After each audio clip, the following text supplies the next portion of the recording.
social is the only other-centered motivator. It's the only other one that can create win-lose situations. So how they win is by when they're helpful. It's like, oh, I helped you today. Well, yay, it was such a great day. I didn't get anything done that I needed to get done. So they come home, and now they got to figure out how they're going to get all their stuff done. But oh, it was such a great day because I got other people's stuff done, right? Now, the other thing is they like to eliminate hate and conflict in the world, right? So these are the folks that are on nonprofit boards. They're serving the city, right? And they're exhausted and tired a lot, but that's okay because they just keep saying yes. Yeah, their hardest word that they say, in fact, when I say it, it'll break their heart. What is it, ladies? No. Good job, right? No. Would you like me to do that? No. Yes. Okay? They have no capacity to say no. All right, now this is a problem, is that high social people, you will burn out. You will say yes, you will say yes, you will say yes, and pretty soon you're angry, you're bitter, you're resentful, and you're writing stuff on Facebook like me, okay? So here's where I want us to be. If you have your social as your number one or number two, raise your hand. Okay, now how many of you are wondering, well, what do I do if I have the high utilitarian and the high social? Yes, okay, well, that's what we call a Mimi conflict. It's amazing you're here.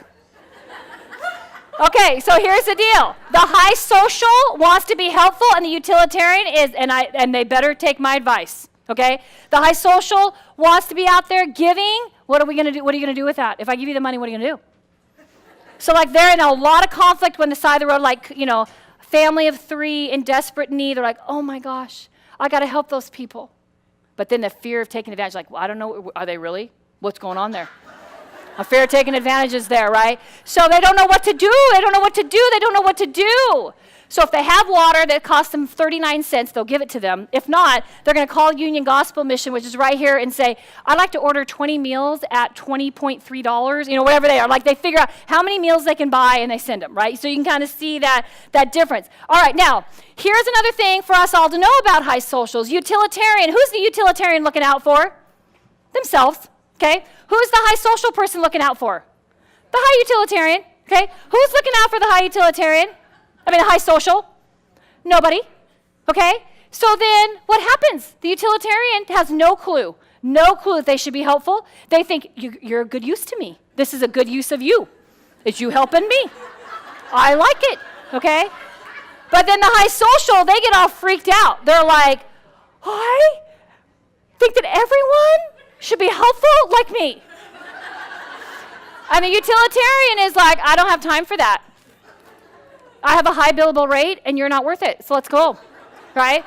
Now, that is not what they're saying, but do you see again where this worth thing, right? The worth thing can get really messed up, because if you forget that your high social is your motivator, and it's what brings you joy, and it's part of your purpose, and you start creating it into that is why I'm worth something, you're going to go in a really bad way, right? I've shared a couple of those examples. So you got to be careful about that social piece if you're a high social, okay? And you'll find in your thing, our Life 301 class, I made those for high social people, okay? Everyone will benefit from it, but I'm telling you, because you need to learn to say no. And you need a whole lot of people holding your hand while you do it.